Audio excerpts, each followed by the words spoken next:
Doom was the first of its kind to not only popularize the first-person shooter, but to be so graphically smooth, fast-paced, and fun to play, and kind of spooky too. Originally released back in 1993 by id Software, and since, like Skyrim, it has been re-released and ported to various consoles. Hello everyone and welcome to Retro Reviews, I'm Jordan.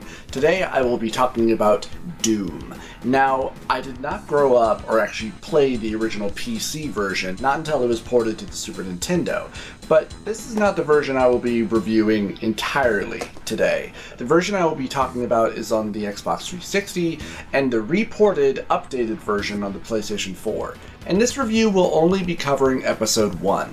Let's get started. I remember the very first time I ever saw and then later played OG Doom, watching my brother play it on a computer and then it being on the Super Nintendo as a teen. What can I say about Doom? It's still pretty fast and fun to play. You start off with a pistol and your fist. You can pick up armor, which reduces damage and bonus health. You don't get another weapon till the second level, unless you're playing on a higher difficulty.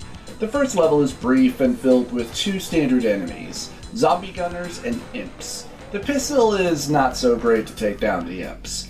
And level 1 is a basic starter level. No keys, 1 or 2 secret rooms with super armor. I believe there is a platform where you can get a shotgun, but I forget exactly how you do this.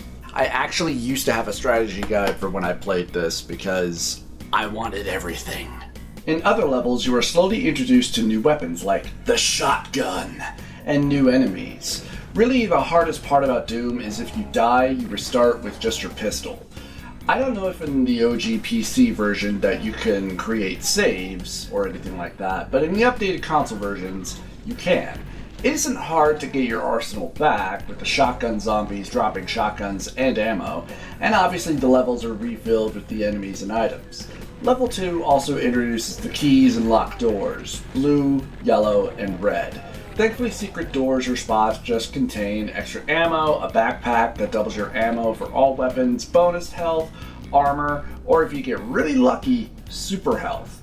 So not needed, but very helpful. Getting the chain gun is a great crowd control weapon, and pain locking some up-close enemies, like the Pinky Demon. And can't forget about the chainsaw. An up-close weapon, but pain locks the enemies so they can't attack you as you rip and tear. The enemies look and sound great, even today. Their growls in the distance is still pretty spooky, and they can still sometimes sneak up on you. This scared the hell out of me on the Super Nintendo as a kid. Such as in some levels, after you grab a key, a hidden wall will open up and closet monsters! The game mostly auto-aims your shots, but you do have to be pointed at the enemy in order to hit them. And some weapons like the shotgun do more damage up close. The last weapon you'll obtain near the end of episode 1 is the rocket launcher.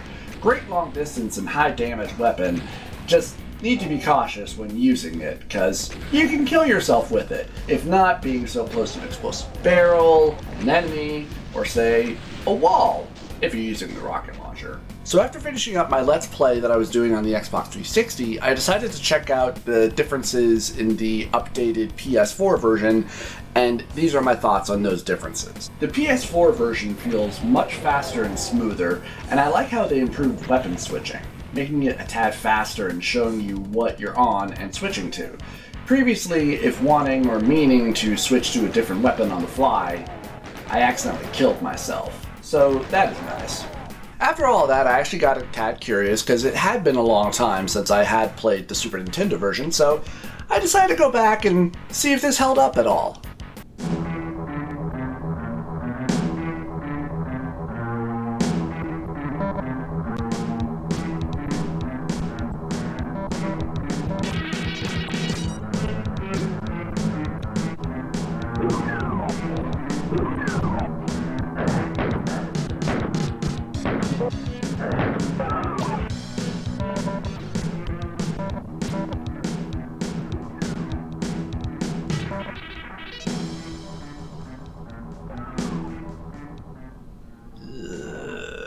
Not very well at all, it seems. It is playable, but movement feels delayed and slippery, and the enemies from far away, they look like glitchy blocks. You can't even move around while strafing. There are quite a few other things to mention. So in the 360 and PS4 versions, you look, move, and strafe with the two sticks. In the SNES version, you move with the D-pad and strafe with the L and R shoulder buttons. Weapon switching is limited to one button and one direction, making it even harder and slower. I mean, just listen to the chainsaw.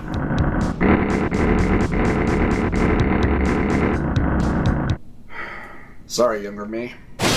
My biggest negatives about Doom would be that later levels become a tad too difficult to navigate, whether looking for the keys, finding a said key, and then remembering where said door for said key is. You do have a map, but I'm not sure if the map will highlight door colors on it. Dead bodies do remain, so that is at least a good reminder as to where you've previously been.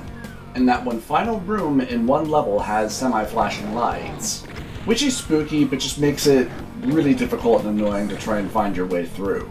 You can find a room to the side with special goggles to lighten the area, but this is the only level and area that they are needed.